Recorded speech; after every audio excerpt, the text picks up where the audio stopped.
Merci Jésus.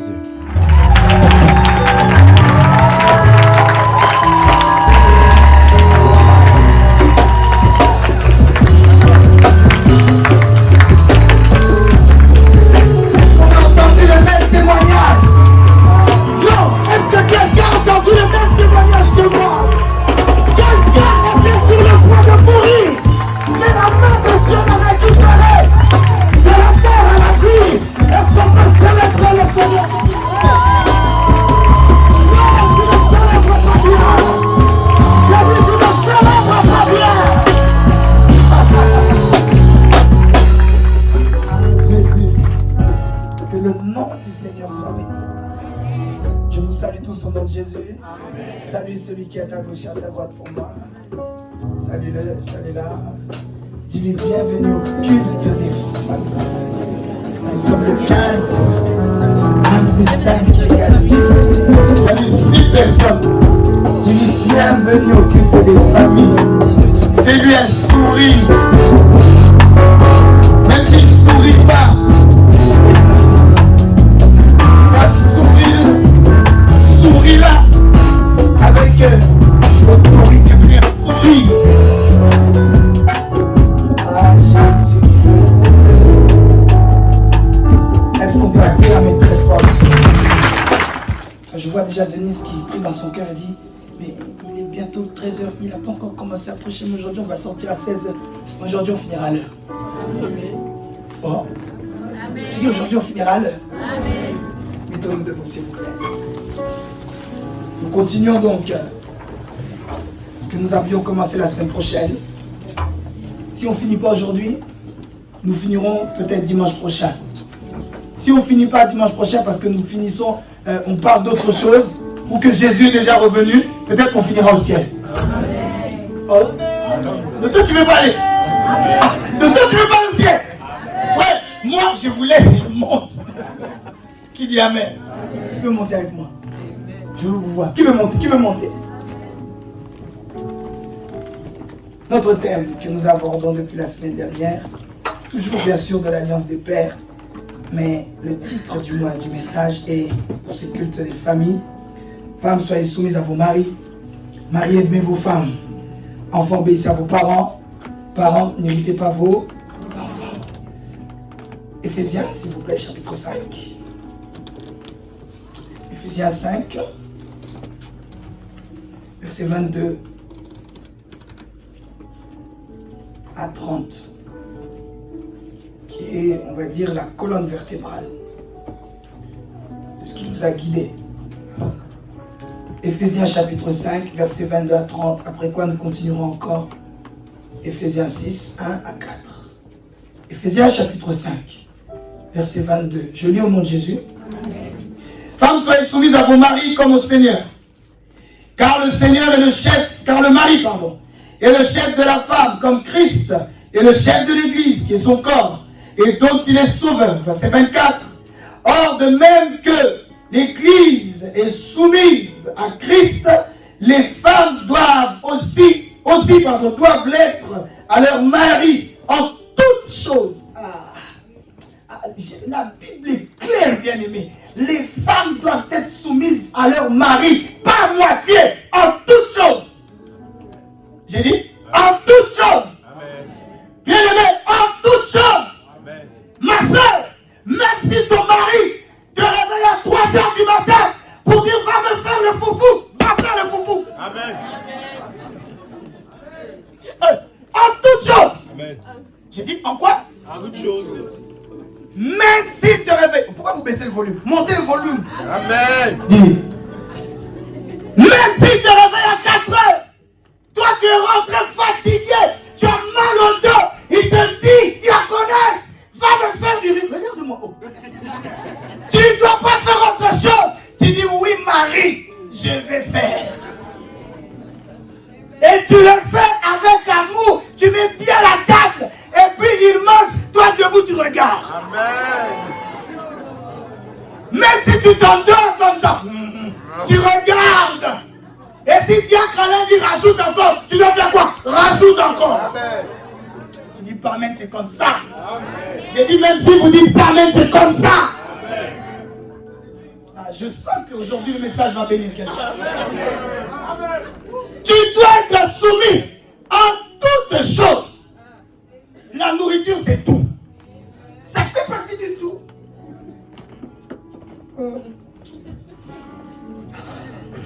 On était où? 25. C'est 25. Merci. J'avance au verset 25. Donc, Marie, aimez vos femmes comme Christ a aimé l'Église et s'est livré lui-même pour elle, afin de la sanctifier par la parole, après l'avoir purifiée par le baptême d'eau. 27. Afin de faire paraître devant lui cette Église glorieuse, sans tache ni ride, ni rien de semblable, mais sainte et irrépréhensible. 28. C'est ainsi que les maris doivent aimer leur femme comme leur propre corps. Celui qui aime sa femme s'aime aussi. Ce verset veut dire qu'il n'y a pas d'homme qui peut dire, comme elle m'a manqué de respect, je ne vais la corriger, je vais donner une patate remplie du Saint-Esprit. Frère, tu es un voleur. J'ai dit tu es un voleur. Je répète, tu es un voleur. Celui qui aime sa femme s'aime lui-même. Est-ce que tu vas te frapper toi-même? Non. J'aimerais avertir aussi tous les hommes qui négligent leur femme. Après 2 ans, 3 ans, elle t'a fait des enfants, tu la regardes comme un papier. Tu la regardes comme autre chose. Tu dis, mais toi, tu n'as pas mon niveau. Comment n'a pas ton niveau? Quand tu regardes ta femme, tu te regardes toi-même. J'ai dit, tu regardes ta femme, tu te regardes toi-même. 29. Car jamais personne n'a haï sa propre chair, mais il la nourrit et en prend soin, comme Christ le fait pour l'Église. 30. Parce que nous sommes membres de son corps. Verset 6, chapitre 6, pardon, rapidement, s'il vous plaît. Éphésiens 6, verset 1. Je lis au nom de Jésus. Enfin, obéissez à vos parents selon le Seigneur, car cela est juste. Honore ton père et ta mère, c'est le premier commandement avec une promesse. 3. Afin que tu sois heureux et que tu vives longtemps sur la terre. Et vous, pères, n'irritez pas vos enfants, mais élevez-les en les corrigeant, en les instruisant selon le Seigneur. Parole du Seigneur. Amen. Père, je demande ta grâce. Je demande ton onction. Viens inspirer les pensées de mon cœur et les paroles de ma bouche. Ne permets pas, oh Dieu, qu'une parole puisse sortir de ma bouche sans qu'elle vienne de toi. Ce peuple a besoin pas de sensations ni de sentiments, encore moins de vibrations, mais ce peuple a besoin de transformation. Amen. Au nom de Jésus. Amen. Amen. Prenez place. Oui, tu peux acclamer toi qui l'acclames, c'est une mauvaise chose. La semaine dernière, nous avions abordé ces choses. Et la première que nous avions dit, c'est que Dieu, selon lui, l'organisation d'une famille était l'homme, la femme et les enfants. Selon ce que Dieu, le nom que Dieu va leur en donner, qui dit Amen. Toute autre organisation n'est pas biblique, qu'elle soit bonne ou pas, qu'elle soit d'actualité ou pas. Toute autre organisation que le schéma que je viens de dire n'est pas biblique. Doyen, est-ce que vous pouvez venir avec la famille de la semaine dernière? Doyen, maman Yvette,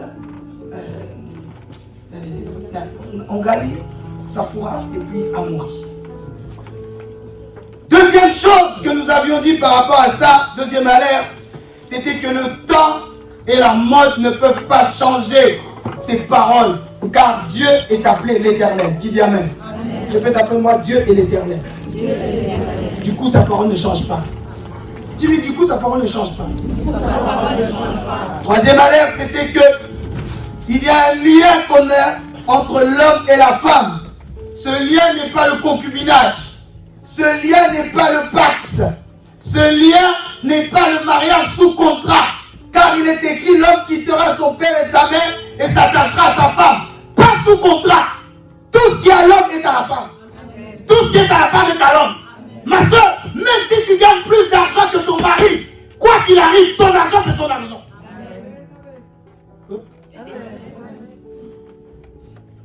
Mon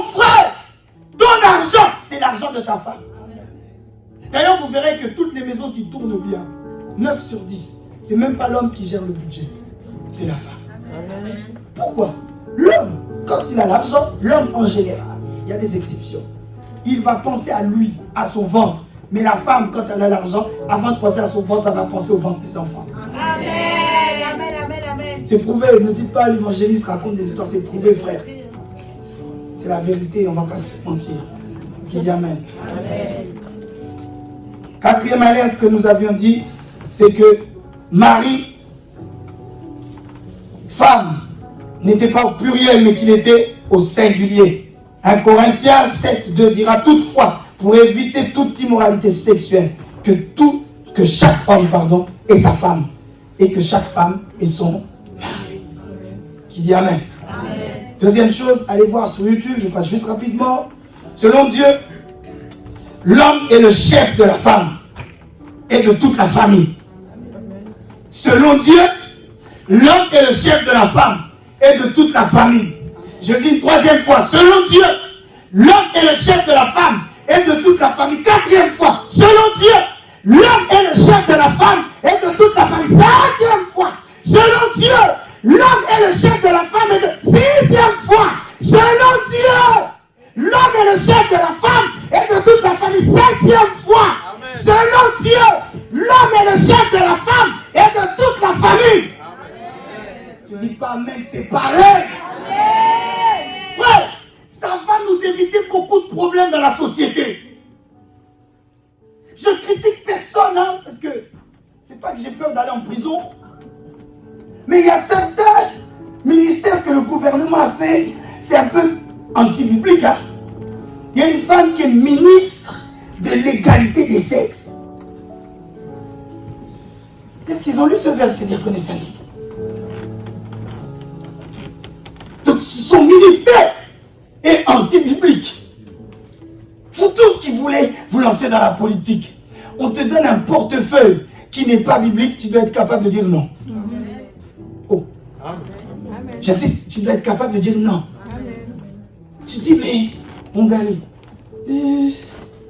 Monsieur le Président, permettez-moi de dire une chose. C'est vrai, je crois à la Constitution française. Mais cependant, Ephésiens chapitre 5, verset 23, vous connaissez, Monsieur le Président? J'imagine que vous connaissez la Bible et il te dira, bien entendu, Dan, voyons. Et tu dis, mais Ephésiens 5, 23 dit, car le mari est le chef de la femme. Alors il te rétorquera, mais Dan, voyons, ce sont des balivernes, ces choses. C'est désuète, c'est démodé. Et toi, tu dois lui dire, mais Monsieur le Président, les jours passent et se suivent, mais est-ce que le soleil a changé? Il te dira, ben non, le soleil est le même. Tu dis, ben de la même manière, la parole de Dieu est la même. Amen. Amen. Mais vous voyez, parce qu'il faut savoir comment prêcher les gens. Hein? Si tu prêches comme ça, il va dire, il est maso, lui. Ça, c'est pour moi. Toi, calmement, comme un bon politicien, tu lui parles ainsi. Et tu lui dis, mais Monsieur le Président, c'est pas ce que dit la parole. Et tu ajoutes, hein, tu dis, je crois en vous, je crois en votre constitution, mais par-dessus tout, je crois en Dieu et à sa parole. Amen. Alors, peut-être qu'ils vont t'amadouer, Ongali, en disant, mais il est jeune, il est black, il vient du 9-3, donc par toi, parce que c'est politique, c'est calcul. Hein. Donc ils vont dire, on va attirer un électorat nouveau par lui. Et tu dois être capable de lui dire, Monsieur le Président, soit vous retirez ça de votre programme, ou soit c'est moi qui le retire. Amen. Je veux des hommes et des femmes qui sont capables de dire, si la célébrité me coûte mon intégrité, je préfère rester intègre, mais avec Dieu. Vous m'entendez? Amen. Pourquoi? Parce que selon Dieu, l'homme est le chef. Ça veut dire que j'ai dit la semaine dernière, je le répète, que l'égalité des sexes, ça n'existe pas selon Dieu. Où est ton âme? Amen. Et j'avais insisté, j'avais chuté là-dessus en disant que tout homme est un chef. Même vos enfants que vous voyez, vos petits garçons, en grandissant, son autorité de chef doit ressortir. J'en parlerai peut-être si le temps permet à la fin, où je dirais à tout parent, hommes et femmes, tout parent, apprenez à responsabiliser vos enfants. Dès le bas âge, responsabilisez-les. J'ai dit la semaine dernière également à ce niveau-là que homme était du mot grec qui veut dire képhale. Képhale veut dire oui le chef, mais képhale veut dire la tête. La tête, j'avais dit, ça veut dire tu es le moteur. Ça veut dire tu es la réflexion de la maison. Est-ce que je suis en train de dire que tout le monde à la maison n'a pas de cerveau? Il n'y a que l'homme. Non, c'est pas ce que j'ai dit. Mais si on dit képhale, veut dire le cerveau moteur, celui qui décide, celui qui montre la direction à suivre, c'est l'homme. Celui qui, j'avais insisté là-dessus, doit être l'exemple, c'est l'homme. Parce qu'on a mal compris ce verset. On s'est dit, je suis le chef, donc je mets mes pieds sur la table. C'est moi qui te réveille à 3 h du matin. Tu dois m'obéir. C'est tout. Et vous verrez que même les païens connaissent ce verset. Femme soumise. Mais la Bible dit également, Marie, tu es le chef, tu es la tête, képhale. Est-ce que lorsque tu es adultère, tu joues vraiment ton rôle de mari? Est-ce que lorsque tu mens, tu joues vraiment ton rôle de mari? Est-ce que lorsque tu n'es pas exemplaire, tu joues vraiment ton rôle de mari? Est-ce que tu es vraiment exemplaire? Ah, j'aimerais insister là-dessus, chers frères. Oui, nous sommes les chefs. Oui, nous sommes la tête. Oui, mais est-ce qu'on joue vraiment notre rôle d'exemple? Est-ce que lorsque tu bats ta femme, tu joues ton rôle d'exemple? Est-ce que lorsque toi, tu délaisses tes enfants, tu joues ton rôle d'exemple? Est-ce que justement même, en ne servant pas Dieu, en rentrant les samedis soirs, sous, est-ce que tu joues ton rôle d'exemple? Oh frères et sœurs, laissez-moi vous dire, ce n'est pas ta barbe blanche qui va faire de toi un homme. Ce n'est pas ta gorge qui mue, ta voix qui mue, qui fait de toi un exemple. C'est le caractère que tu affiches chaque jour. Amen. Oui, le dimanche ou pas. Car frères et sœurs, il ne suffit pas de mettre des cravates le dimanche pour faire de toi un homme exemplaire. Tu peux mettre des cravates le dimanche, mais si toute la semaine, tu vis comme un fou rien, tu vis en responsabilisant tout le monde, mais jamais toi-même, bien aimé, Dieu te demandera des comptes. Dieu te demandera des comptes. Lorsque tu vis comme un irresponsable, mais tu as l'audace de dire à tes enfants, c'est moi ton père. Oui, tu es mon père. Est-ce que tu joues le rôle d'un père? Oui, parce qu'on en entend et on en voit ces choses-là. Arrivé à un certain moment, vous verrez un père qui sort de nulle part, du jour de la dot. C'est moi le père. C'est moi le père. C'est moi le père. Est-ce que la fille dont tu réclames la dot, est-ce que tu connais même sa vie? Est-ce que tu connais même ses études? Oh, c'est des messages comme ça que certains parents doivent entendre. Chers parents, vous devez jouer vos rôles sur vos enfants. Et laissez-moi vous dire, personne ne peut remplacer un parent. J'ai dit, personne ne peut remplacer un parent. Même si vos enfants m'appellent papa, je ne remplacerai jamais leur père biologique. Envoie amen. Envoie le gros amen. Chers parents, l'éducation ne doit pas être par l'église. L'éducation ne doit pas être par l'école. L'éducation ne doit pas être par les amis ou la rue. L'éducation, ça commence à la maison. À la maison. Nous, église, école, on va juste rajouter des compléments. Mais le socle, c'est à la maison. Amen. Le socle, c'est là où il y a papa et maman. C'est là, chers frères et sœurs, c'est là où tout commence. Car vous verrez que lorsque il y a eu un manque dans cette éducation, l'enfant commence déjà avec des retards. Oui, l'enfant commence déjà avec des retards. Oh, chers parents, j'insiste là-dessus, c'est votre rôle. Même s'il nous appelle papa, maman, c'est votre rôle. C'est votre travail. C'est votre travail que de les éduquer. Oui, nous encadrons derrière. Nous, on rajoute des petits assaisonnements. Mais la base, prenez bien, c'est à la maison. Est-ce que quelqu'un est d'accord avec moi qui dit ça? Amen. Denise, là je commence à prêcher. Troisième chose. Selon Dieu, la femme doit être soumise.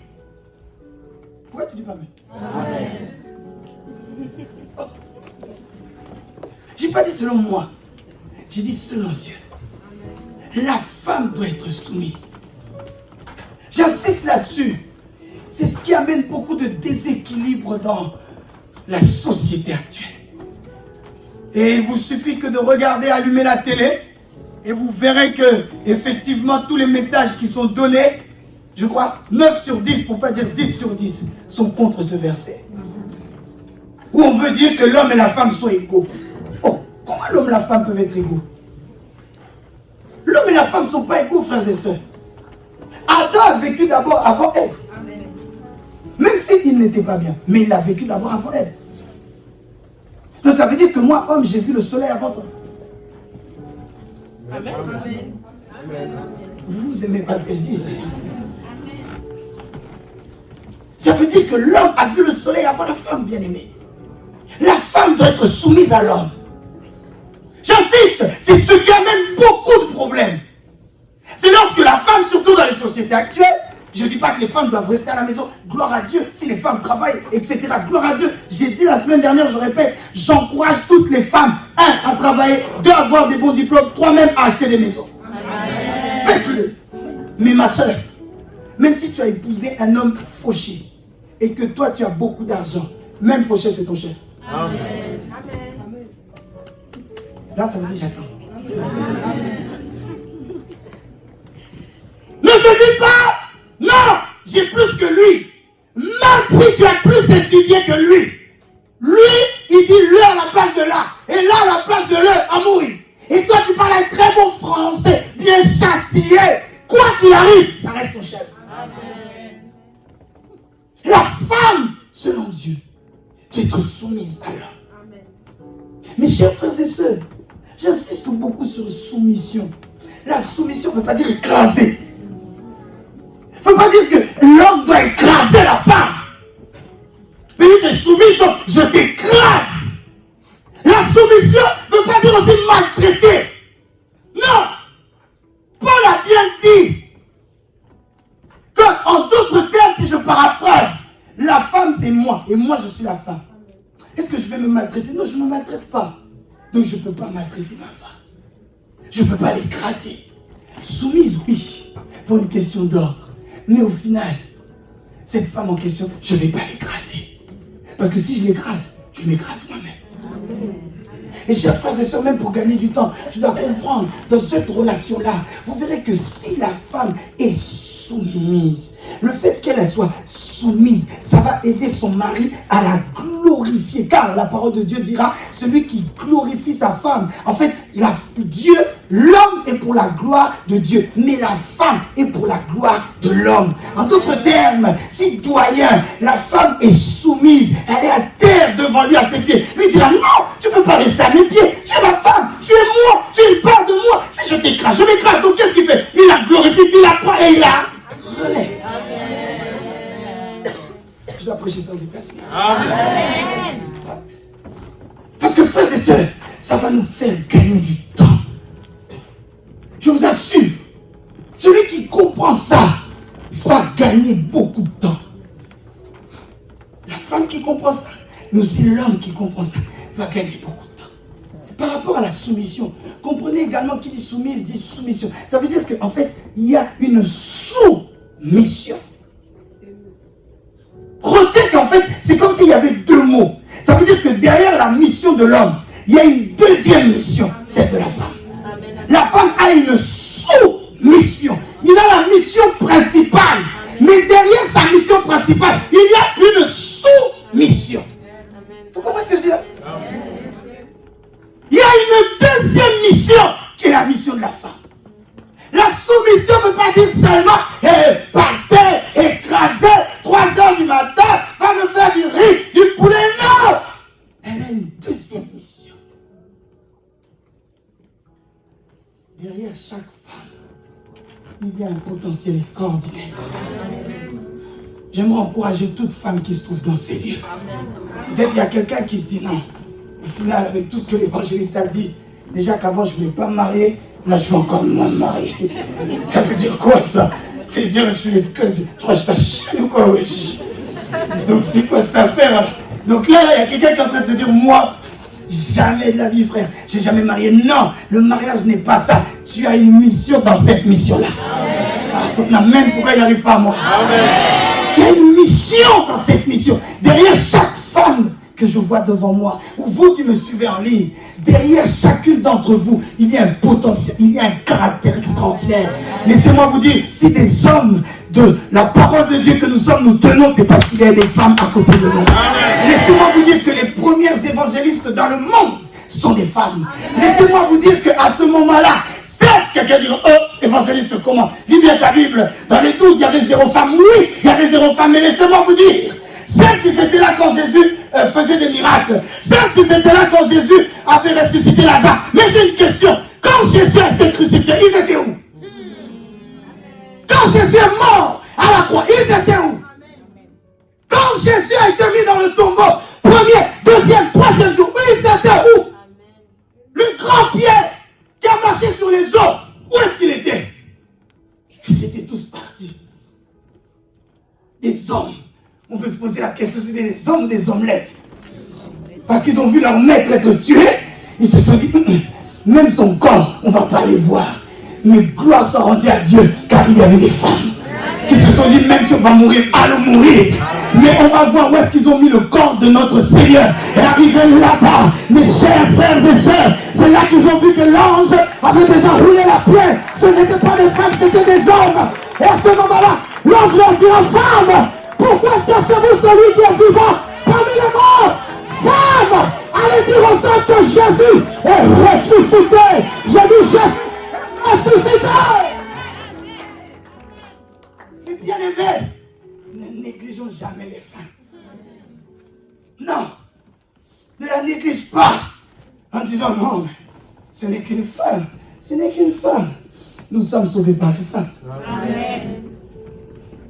Quelqu'un dira oui, mais le péché est rentré dans le monde à cause de Ève. Oh, j'ai posé 2 questions. Oui, le monde est maudit à cause de Ève. Mais toi, homme, tu étais où?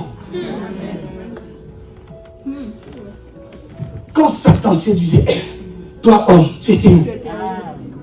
Ah, ça, c'est des choses que je vais poser à Adam. Quand nous serons au ciel, Cornélia, je dis, toi, tu étais où, mon vieux? Et deuxième chose que j'aime dire également, oui, peut-être le péché est rentré dans le monde grâce ou à cause de Ève, mais le salut en Jésus-Christ est rentré dans le monde également par le chemin d'une femme. Amen. Qui dit Amen? Amen. Selon Dieu, la femme doit être soumise, pas maltraitée, pas battue, pas écrasée. La femme est la gloire de l'homme. Je ne comprenais pas ce verset de 1 Corinthiens 11, 7, qui dira, la femme, elle, est la gloire de l'homme. Je te dis vrai, je ne connaissais pas ça. Mais depuis que je me suis marié, j'ai compris ces choses. J'ai compris que l'onction, c'est bien. Le parler en langue, c'est bien. Les diplômes, c'est bien. Mais il y a quelque chose qui va faire de toi quelqu'un de mieux. C'est le mariage. Amen. Il y a quelque chose qui va faire que même des plus âgés te respectent. C'est le mariage. Hier, je vais voir un homme de Dieu qui a plus de 40 ans de ministère. Des églises par-ci, par-là, par le monde. Plus d'une vingtaine, quasiment. Et les premières questions qu'il me pose, alors que je lui avais déjà dit, voici mon épouse. Il me dit, vous êtes mariés depuis combien de temps? Ce sont vos enfants. Et tu vois, d'un coup, il était avachi, il s'est redressé. Il me dit, jeune homme, tu as quel âge? Quand je lui dis mon âge, je dis, oh là. Tu vois, d'un coup, le respect. Les frères qui disent Amen. Amen. Qui dit un Amen des frères? Amen. Les frères, mariez-vous. Amen. Je suis votre pasteur, c'est mon travail de vous le dire. Amen. J'ai dit les frères, mariez-vous. Amen. Pourquoi vous dites pas Amen? Amen. Les frères, mariez-vous. Amen. Vous connaîtrez une gloire que vous n'avez jamais connue avant. Nixon n'est pas marié, à peine fiancé, on commence à le reconnaître dans la rue. Bon, imagine-toi dans le mariage. Bien aimé, il y a quelque chose que rien ne peut acheter, c'est le mariage. Pourquoi? Qui dit mariage, on dit qu'il y a la responsabilité derrière. Qui dit mariage, on dit qu'il y a quelqu'un qui a du coffre, qui est capable de gérer les choses. On dit qu'il y a quelqu'un qui est capable de gérer les situations, qu'elles soient bonnes ou mauvaises, il est capable de gérer. Qui m'entend? Je répète, qui m'entend? Amen. Je ne connaissais pas ça. Mais depuis le mariage, j'ai dit, j'ai compris ce dont Paul parlait. Qui dit Amen. Amen. Quatrième chose. Selon Dieu, c'est toujours selon Dieu que je parle. Les enfants doivent obéir. Enfants, obéissez à vos parents selon le Seigneur, car cela est juste. Honore ton père et ta mère. C'est le premier commandement avec une promesse, afin que tu sois heureux et que tu vives longtemps sur la terre. J'aime vous dire que depuis que nous parlons de l'alliance des pères, à chaque fois que je parlerai de pères, je parle des pères spirituels, mais des pères biologiques aussi. Oui, j'équilibre les choses, c'est très important. Respectez-nous, vos pères spirituels, mais tu dois respecter aussi ton père qui t'a mis au monde. Amen. Tu dois respecter ta mère aussi qui t'a mis au monde. Amen. Mon anniversaire, tout le monde le sait, c'est le 31 décembre. Tu peux me faire un gros bisou, tu m'apportes même une belle Porsche, une belle voiture. Je vais prier en plein hiver, la transpiration va sortir. Amen, gloire à Dieu. Tu dois faire la même chose pour ton père. Amen. Amen. J'ai certains amis, serviteurs de Dieu, s'ils m'entendent dire ça, ils vont dire, évangéliste, qu'est-ce que tu fais là? Qu'est-ce que tu fais? Je rétablis la vérité. Amen. Respectez-nous, aimez-nous, c'est bien. Mais vous devez le faire aussi avec vos parents biologiques. Même si tu dis, non, mon père n'a rien fait pour moi. Oh, mon père est sorcier. Oh, mon père est démon. Oh, mon père, je ne l'aime pas. Oh, mon père, il ne m'aime pas. C'est pas grave, il reste ton père. Amen. Je dis, il reste ton père. Amen. J'insiste, il reste ton père. Amen. Chers frères et sœurs, nous devons être obéissants envers nos parents. Ongali, Safoura, Myrna, on doit être obéissants envers nos parents. Obéissant, frères et sœurs, veut dire sans condition. Car aujourd'hui, on commence à négocier. Safoura fait ça. Pourquoi? Obéir, chers frères et sœurs, veut dire zéro condition. D'ailleurs, zéro justification aussi. Moi, parent, je ne suis pas obligé de me justifier auprès de mes enfants pour faire. Non. Quand je dis tu fais, tu fais. Il n'y a pas de condition. Il n'y a pas de oui, je vais faire, mais. Je vais vous dire que tout ce que tu dis après le mais, efface tout ce que tu as dit avant. Quand tu dis oui, mais, ça veut dire que tu as effacé le oui. Maman dit, Nyari, Safoura, va, fais ça là. Oh, maman aussi. Pas de maman aussi. J'ai dit pas de maman aussi. J'insiste, pas de maman aussi. Amen. Oh, Myrna, ouais, mais maman, tu connais rien. Maman, tu connais rien de quoi? Tu obéis. Et d'ailleurs, j'insiste, même si, quand Myrna obéit, après le fait d'avoir obéi, elle échoue, elle dira non, j'ai obéi à maman. Donc c'est maman qui a tort. Maman n'a jamais tort. Amen. Amen. Amen. Amen. J'ai l'impression que vous ne comprenez pas quand je suis là-bas. Maman n'a jamais tort. Amen. Sachez, frères et sœurs, tu m'appelles. J'allais dire, il y a une discussion. Il y a une dispute. Déjà, dispute entre parents et enfants. Frère, tu te maudis toi-même. Amen. Il ne peut pas avoir de discussion. Mais s'il y a discussion, tu te maudis toi-même. Et puis même si tu appelles quelqu'un qui dit, oh non, Dieu là, c'est vrai, tu as tort, mais maman aussi, il n'y a pas de maman aussi. Sache que selon moi et selon Dieu surtout, parce que moi-même on s'en fout, mais c'est selon Dieu, lorsqu'il y a discussion entre les parents et les enfants, toute la faute revient sur les enfants. Amen. Quelqu'un dira, oh mais l'évangéliste, pourquoi il dit ça? Je te donne un exemple. Amen. Biblique. Noé a 3 enfants. C'est le cas déjà fait. Noé, après le déluge, il n'y a que lui, sa femme, ses 3 enfants et les femmes de ses 3 enfants. Ils sont donc 8 personnes. Après ça, on ne sait pas ce qui se passe. Noé est pris d'une joie grande. Noé s'enivre du vin.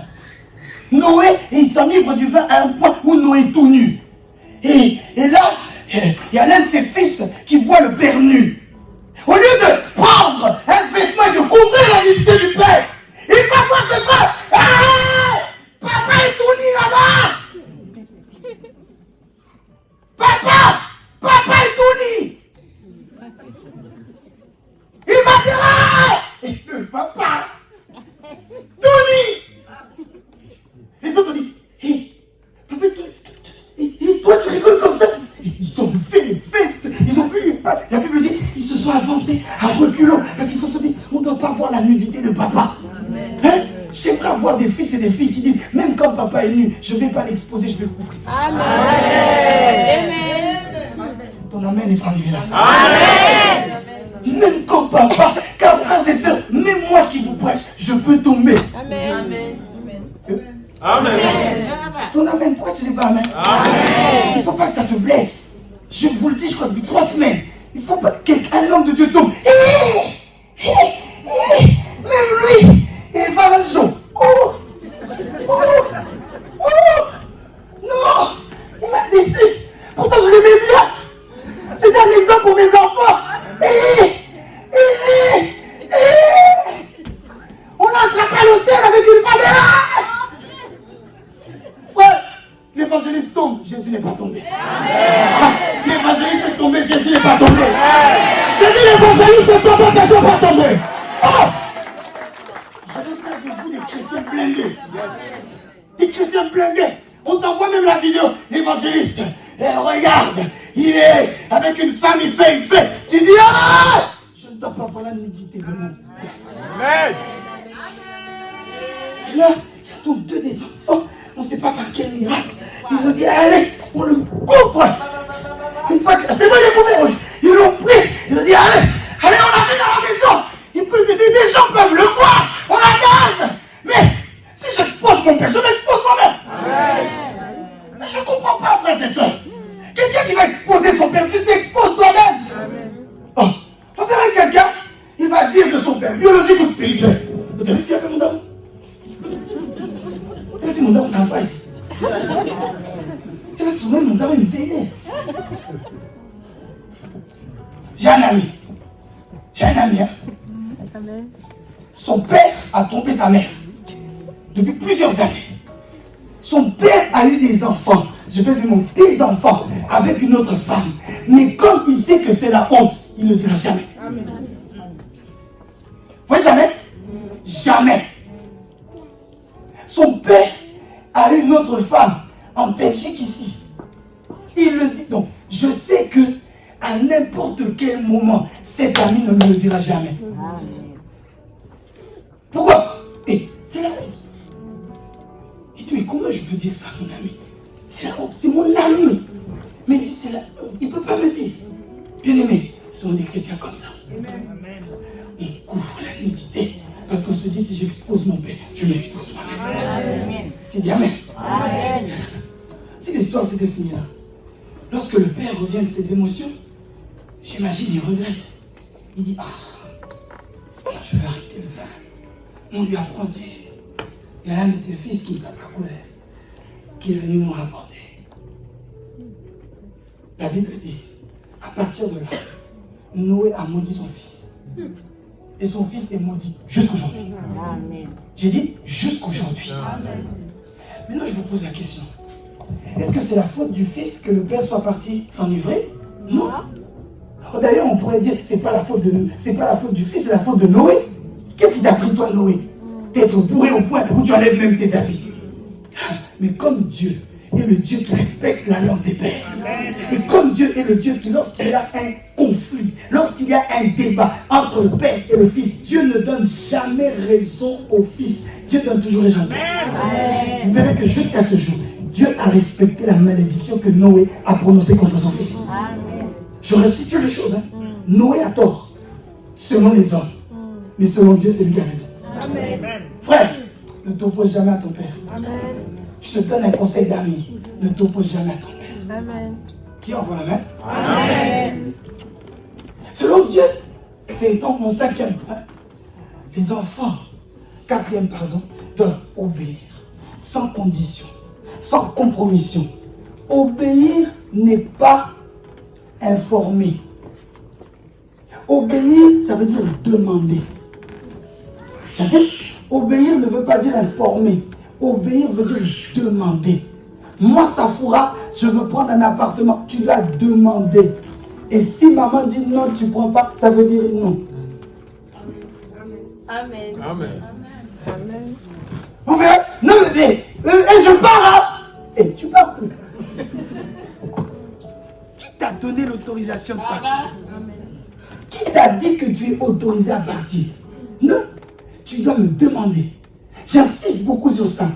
Demander et informer, c'est pas la même chose. Informer, ça veut dire que tu prends l'information, que tu la prennes ou tu la prennes pas, tant pis. Mais demander, ça veut dire que je ne pars pas si tu ne m'as pas autorisé. On se comprend? Je parle à tout le monde, hein, parce qu'on est tous les enfants de Dieu. Ouais?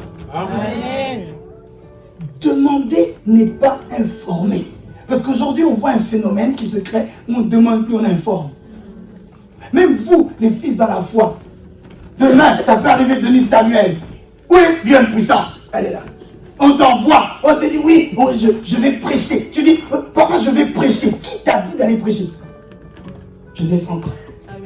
Qui t'a dit d'aller prêcher, Stéphanie? Non, mais je t'ai informé, tu m'informes pas, tu me demandes. D'ailleurs, si je dis non, c'est non. Amen. Oh. Amen. Oui, parce que vous n'allez pas rester comme ça. Bientôt, on va commencer à vous demander. Tu peux venir là-bas, tu peux venir ceci, tu peux venir cela. Ne va pas sans avoir demandé. Tu dois être capable de leur dire, je dois demander d'abord. Et vous verrez dans la vraie vie et dans le ministère, quand tu avances, quand il y a quelqu'un qui dit oui sans avoir demandé à ses pairs, sache qu'il y a déjà un début de rébellion en lui. Quelqu'un doit être capable parfois de dire, je demande d'abord à mes pères. Et il doit être capable, parfois il revient vers toi, il dit, mes pères ont dit non. Oui, amen. Amen. Il dit, mes pères ont dit non. Car bien aimé, les parents voient toujours des choses que les enfants ne voient pas. Très souvent, vous verrez, plus jeune, et encore aujourd'hui, papa te dira, Prosper ne va pas là-bas. Même en parlant de prêcher, un jour, j'ai été invité à Limoges, si je ne me trompe pas, il y a 2 ans, vers la même période, la fin d'année. Et j'ai dit, bon, ok, que l'homme de Dieu appelle papa. L'homme de Dieu appelle papa, il converse. À la fin de ça, papa me dit, quand ils vont te rappeler, dis-leur gentiment, on va s'organiser pour une prochaine fois. Je dis, mais papa, mais on n'a rien. C'est ce que je me suis dit moi-même, hein. Mais on n'a rien. J'ai décliné l'invitation sans comprendre. La conversation même qu'ils ont eue, papa m'a pas expliqué, mais j'ai décliné. Plus tard, j'apprends que lorsqu'ils se sont passés, lorsque celles et ceux qui sont partis, parce qu'ils avaient invité d'autres personnes, sont allés, il y en a là qui est sorti de Lyon, je crois, pour aller là-bas. Il m'a appelé après. Il me dit, évangéliste, tu as bien fait de rester chez toi. Il dit, cette église ne sentait pas la mort, cette église sentait l'enfer. Il dit, même là, où je te parle, dès qu'on raccroche, je commence 7 jours de jeûne et prière pour me sanctifier de ce que j'ai reçu là-bas. Car vous devez savoir, un prédicateur donne, mais aussi reçoit. Amen. Il dit, je sens que je dois prier parce que ce que j'ai reçu là-bas, évangéliste, tu as bien fait de rester chez moi. Tu imagines si je n'avais pas écouté la voix du Père? Qui dit Amen. Amen. Je chute. 5e et dernier mot. Selon Dieu, les enfants doivent être corrigés. Amen. Même si tu ne dis pas Amen, Amen. c'est la parole. Amen. Selon Dieu, un enfant doit être corrigé. Frères et sœurs, si vous ne corrigez pas vos enfants, c'est eux qui vont vous corriger. C'est eux qui vont commencer à vous guider. Vous arrivez parfois dans une maison, c'est l'enfant qui dirige tout du bout du nez.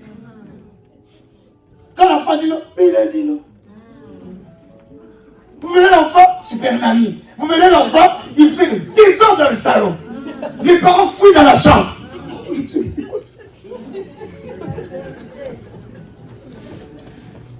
Même au centre commercial, tu vois un enfant, il se roule par terre, c'est lui qui fait les courses à la place de... Et tu les vois vraiment, ils craquent. Un parent va voir un psychiatre. Monsieur le docteur, je viens vous voir. Mes enfants me rendent malade. Non. Ça, c'est pas des fidèles de la paix de l'Éternel. Bien aimé, ton enfant ne peut pas te faire perdre la tête. Non. Dieu t'a donné cet enfant. Le diable ne donne pas les enfants. C'est Dieu qui donne les enfants. Or, il est écrit, c'est la bénédiction de l'Éternel qui enrichit. Et celle-ci ne se fait suivre d'aucun chagrin. Ton enfant n'est pas né pour te donner mal à la tête. Oui, ça peut arriver, il essaie de dévier. Quand il dévie, tu le rattrapes. Tu le rattrapes. Même s'il faut le rattraper 10 fois, rattrape-le 10 fois. Même s'il est plus grand, tu le rabaisses. Même si tu es grand, tu peux être grand comme ça sans moi. Et puis même quand tu es grand, là, tu es sorti de mes reins. Ah, tu es sorti de mes reins. Tu dois m'obéir. Un parent bien aimé ne négocie pas avec son enfant. Le parent parle, l'enfant obéit. C'est tout. Allez montrer le verset qui dit, vous devez vous asseoir en conclave. Vous devez négocier. Bien aimé, use de toute ta force. Tu ne négocies pas avec l'enfant. Il doit obéir. Oh, prenez-moi pour un fou. Prenez-moi pour un fou, gloire à Dieu. Mais je suis là pour que vous ayez au ciel. Amen. Mes frères et sœurs, surtout dans le monde dans lequel nous vivons, où on a l'impression, les profs, au lieu d'éduquer les enfants, ils les perdent encore. Amen. Où on a l'impression, les parents même, les enfants, pardon, les profs, au lieu d'apporter un plus, ils ramènent des moins. Amen. Tu verras où tu as appris ça? Mais c'est madame qui m'a dit ça. Mais c'est Jacques. C'est madame Paul. Comment? Bien aimé, ce ne sont pas les professeurs qui font l'éducation de vos enfants.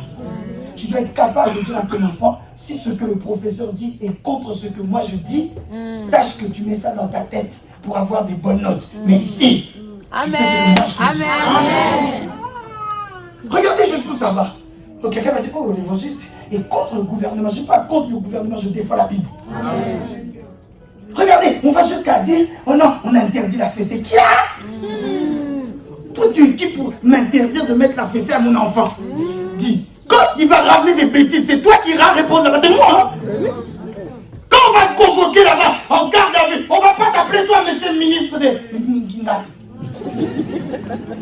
On ne va pas t'appeler toi, c'est moi qui aurai la honte d'aller répondre à la juge. Surtout parfois les juges vous parlent aux parents, on dirait que tu ne sais rien faire. Alors tu n'es pas n'importe qui, mais juste parce que tu as voulu dire, ils ont dit là, ils vont pas mettre la fessée, ils ont dit qu'il ne faut pas être la fessée, c'est leur affaire. Prenez-moi pour un raciste, je ne suis pas raciste, je suis biblique. Amen. Et je te dis la vérité. Hein? On est entre nous. Il y a certaines personnes doyennes. Quand tu parles, ils n'écoutent pas. Amen. Ah, je vois. Hier soir, on était au restaurant. Je vais parler que de moi. Je voyais à côté de nous, il y avait une autre famille. Moi aussi, j'étais avec ma famille. Mais vous verrez, l'autre famille, le garçon, on va dire, s'appelait Thibaut. Tu verras que quand on a dit à Thibaut, tu fais ça, tu fais pas comme ça. Thibaut, tiens-toi bien. Oh, Thibaut, écoutez. Mais moi, à côté, j'avais quelqu'un là. Si tu lui parles comme ça, il te regarde.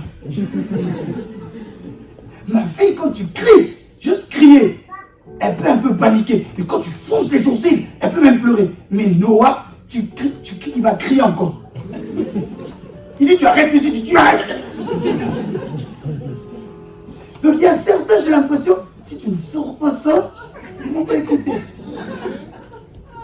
Amen. Amen. Car frères et sœurs, si déjà à 2 ans et demi, il me donne mal à la tête, imaginez-vous à 18 ans. Si déjà à 2 ans, 3 ans et demi, il me donne mal à la tête, imaginez-vous à 22, 23 ans. Bien aimé, pour éviter d'aller les chercher dans un commissariat, pour éviter d'aller les chercher je ne sais où, dès le bas âge. Amen. Tu cries, la personne n'écoute pas. Tu fonces les sourcils, la personne n'écoute pas. À un moment, il faut sortir le bâton. Quelqu'un dira, oh non, il fait de son éducation à lui, à l'africaine. Il fait de son éducation, c'est que, je sais pas quoi. Ok, lisons la Bible. Lisons la Bible, comme ça on va finir les débats. Proverbe 23. Il y a des choses qui m'agacent, regarde ma chemise. Proverbe 23, verset 13. C'est la Bible qui dit. Proverbe 23, verset 13. Ne refuse pas de corriger l'enfant.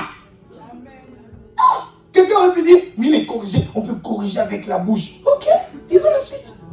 Viens ton voisin, lisons la suite. Mais si tu le frappes avec le bâton, il ne mourra pas. Hey.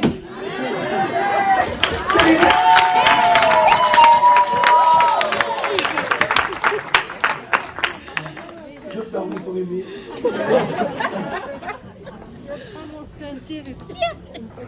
Si tu le corriges avec le bâton, il ne mourra pas. Amen.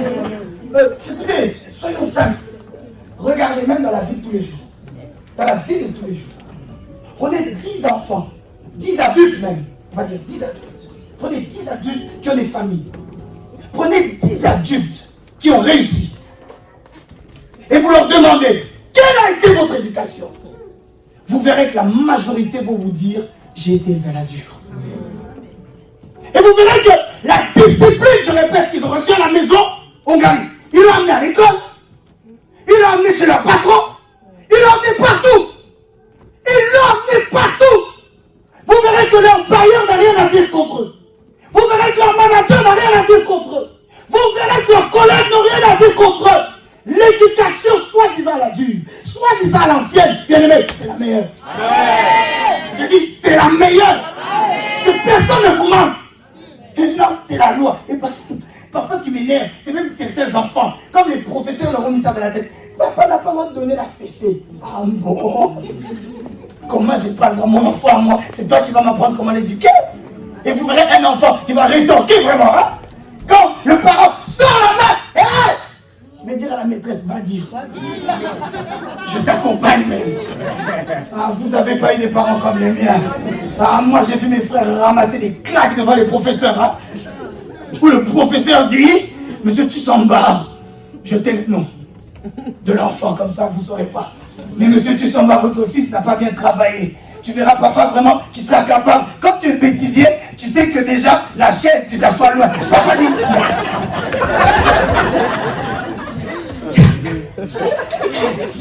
Pourquoi? Il ne faut pas que la main soit loin. Chaque fois que le professeur dit ça, taille. Mais aujourd'hui, tous mes frères remercient papa. Amen. Tous. D'autres même reviennent et disent, papa, pourquoi tu ne m'as pas tapé plus fort? Parce que si tu m'avais tapé, je rigole pas, je suis vrai. Si tu m'avais tapé, papa, je serais parti encore plus loin de la vie. Amen. Bien aimé, n'écoutez pas ces choses.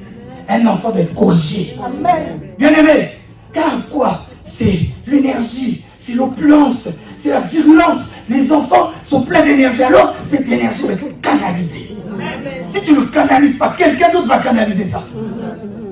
Un enfant, tu dois déjà lui mettre dès le bas âge.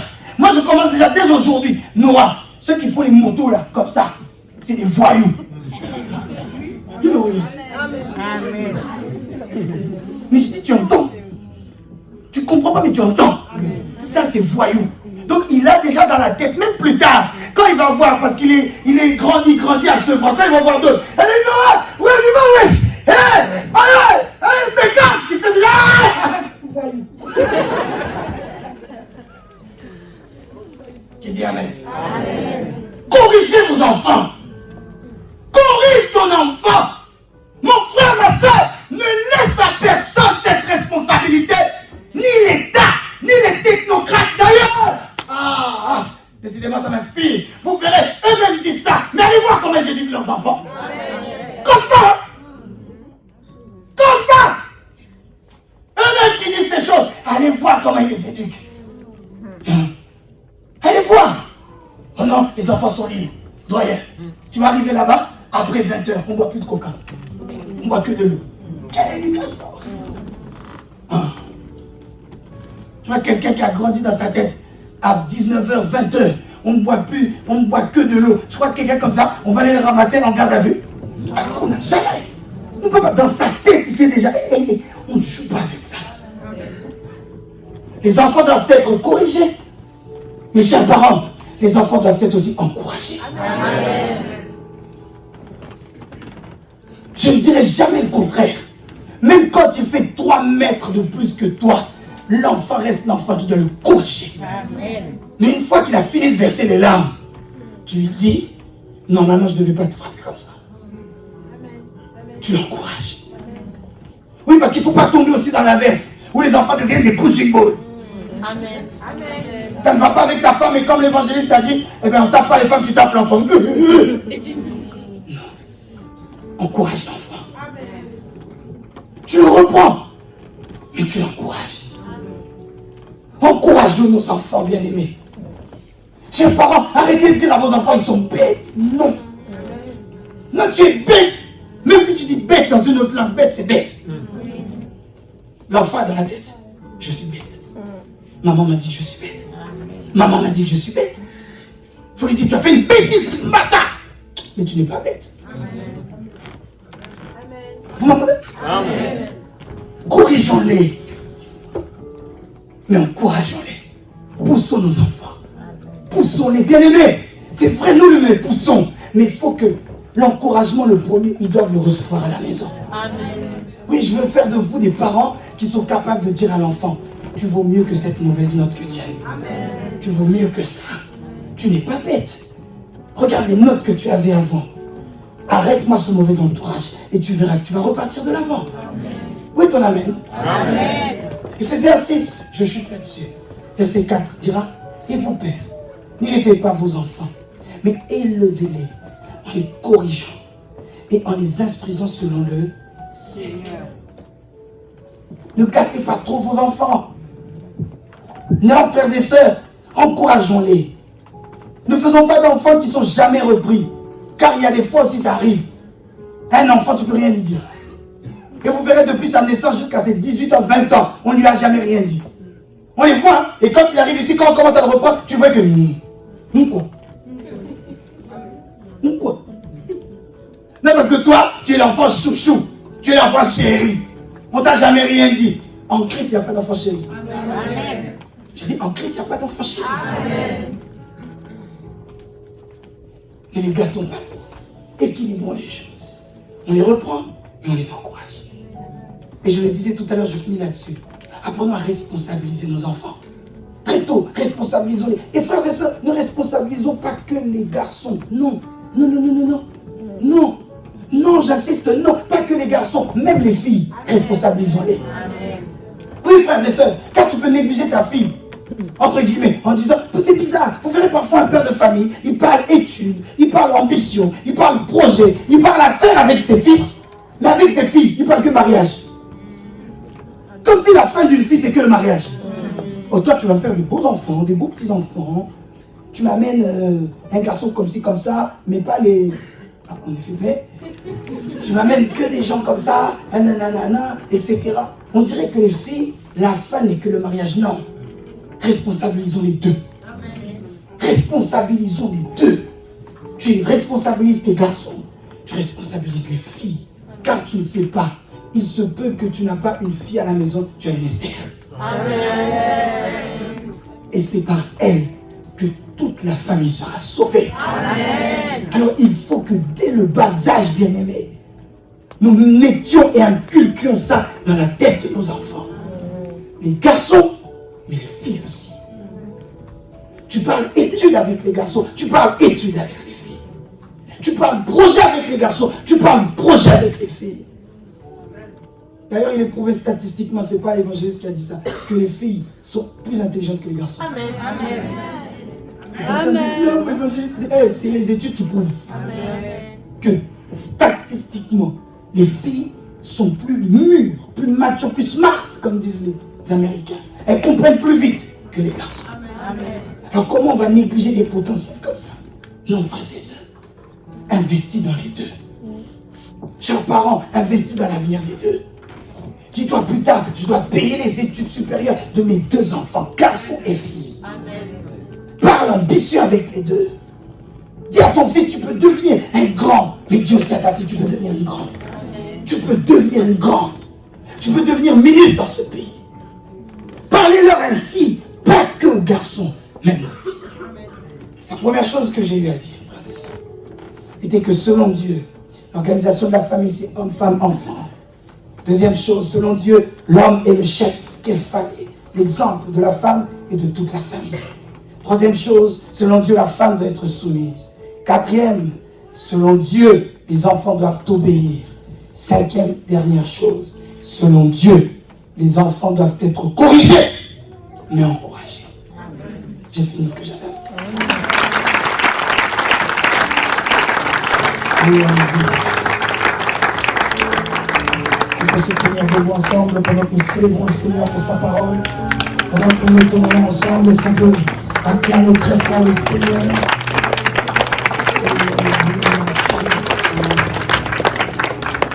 Comme dimanche dernier, que celles et ceux qui sont venus en famille se mettent ensemble. Nous voulons prier rapidement mais efficacement. Assis-toi sur la parole, Dieu de la paix, sa voix sera ton fardeau. Ceux qui sont venus ensemble se tiennent la main. Filez-moi ça, Inès et les autres. Nous voulons prier pour nos familles, nous voulons prier pour nos maisons. Je crois que chacun d'entre nous a compris combien il est important. Le socle familial, la base familiale. Tu as un oncle, une tante, un père, une mère, un frère, une soeur, un neveu, une nièce. Tu as un parent, un fiancé même. Tu as ton mari, ta femme, un cousin, une cousine, qu'importe. Tiens la main du membre de ta famille. Et d'ailleurs, j'aime le dire, comme nous sommes une famille en Christ, même si tu es venu seul, tiens la main de ton frère, de ta soeur qui est à tes côtés. Par toi, toute ta famille peut être sauvée. Oh Jésus, nous allons faire une seule et unique prière, tous comme un seul homme. J'aimerais que nous prions en disant: Seigneur, restaure nos familles. Seigneur, que ceux que nous avons entendus, ces 5 clés qui ne sont pas tout, mais qui sont 5 clés importantes, aide-nous à pratiquer ces choses. Que ce ne soit pas que des mots que nous avons entendus, mais aide-nous, restaure nos familles, visite nos familles, mets de l'ordre, mets de l'équilibre dans nos familles. Viens mettre encore une fois l'amour là où il n'y en avait pas, le pardon là où il n'y en avait pas. Viens ouvrir les cœurs. Seigneur, que par moi toute ma famille soit sauvée. Alléluia. Élevons nos voix, s'il vous plaît. Prions le Seigneur.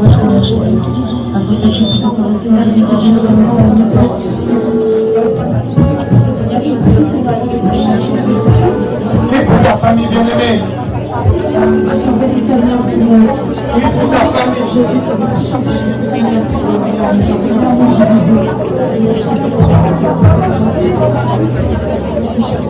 Priez pour vos familles bien-aimées.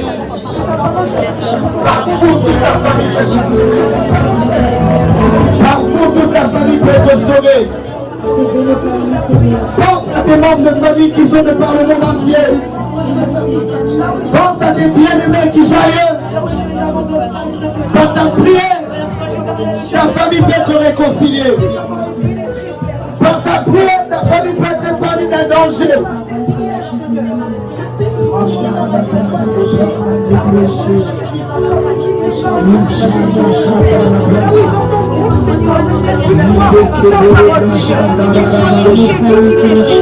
Yahweh, je prie les enfants de ma famille sont dans les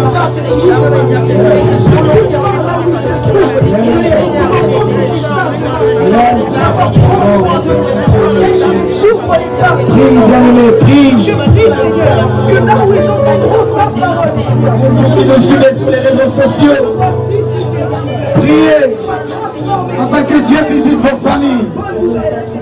Dieu aime la famille. Priez pour que Dieu visite vos familles. Alléluia. Alléluia. Alléluia. Alléluia.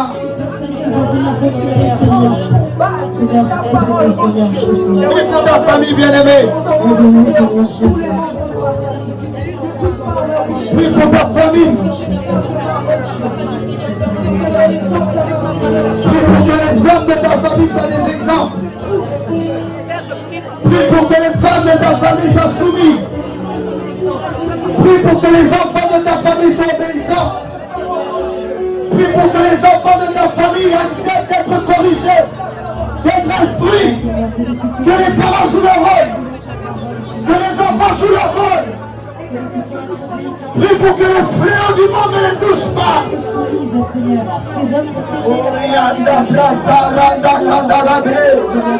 Priez, priez, priez pour que l'homosexualité ne touche pas vos familles.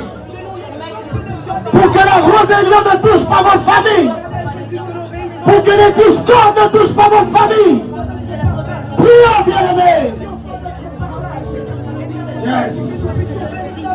Yes. On donne à toute maladie héréditaire de libérer ta famille. Priez, priez. Priez. Yes. Non.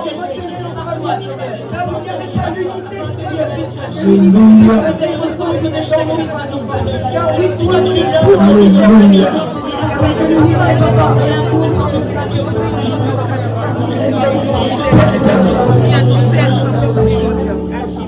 Père éternel, Dieu d'Abraham, d'Isaac et de Jacob, aujourd'hui nous savons que tu es notre Dieu, également Jésus-Christ de Nazareth. Nous avons compris et saisi ô combien la famille est importante à tes yeux. Nous prions afin que ce message pénètre nos familles, change nos familles, transforme nos familles, restaure nos familles, que tous les liens qui avaient été brisés, les liens d'amour, les liens du pardon, les liens de fraternité, que ces liens soient reconstitués maintenant au nom de Jésus. Que tous les hommes qui étaient responsables par la folie, par l'oppression du diable, tous les enfants qui étaient rebelles, toutes les femmes qui étaient insoumises, j'ordonne maintenant au nom de Jésus. Et j'arrête tous les processus du diable pour détruire nos familles au nom de Jésus. Et par la même occasion, j'arrête tous les fléaux, toutes les maladies héréditaires. Je les envoie sous la barre de la croix au nom de Jésus. Tout ce qui a fait souffrir nos ancêtres ne nous fera pas souffrir au nom de Jésus. Tout ce qui a même tué nos ancêtres, cela ne nous fera pas mourir au nom de Jésus. Si nos parents sont morts pauvres, nous ne mourrons pas pauvres au nom de Jésus. Si nos parents sont morts malades, nous ne mourrons pas malades au nom de Jésus. Là où il y avait la rébellion, j'arrête la rébellion au nom de Jésus. Père, et même si il y a les vents actuels, les vents de la génération actuelle qui soufflent dans nos familles, les vents de l'idolâtrie, de l'homosexualité, du lesbianisme, de la dépression, de l'oppression, de l'anxiété, de la rébellion des enfants envers leurs parents, des divisions, des départs avant l'heure, des fugues, des séparations. Ainsi dit l'Éternel. Il y a quelqu'un dans cette maison qui a perdu de vue un membre de sa propre famille. Je sens dans mon cœur que ce membre de famille est même ici en France, voire même et pourquoi pas ici même en région parisienne. Je parle comme ministre de l'Éternel. Avant la fin de cette année, tu retrouveras cette personne. Avant la fin de cette année, tu retrouveras cette personne. Je ne sais pas si je parle à quelqu'un qui me suit ici ou qui me suit via les réseaux sociaux. Je le déclare et prophétise. Avant la fin de cette année, tu témoigneras que tu as retrouvé cette personne au nom de Jésus. Père, maintenant, le travail est le tien. Opère ce que l'homme n'a jamais pu opérer. Que nos familles soient changées. Car si nos familles changent, c'est l'Église qui va changer. Au nom de Jésus. Merci pour l'ordre, l'amour, la discipline, la compréhension, le pardon que tu mets dans nos cœurs. Au nom de Jésus-Christ. Nous disons tous Amen. Amen.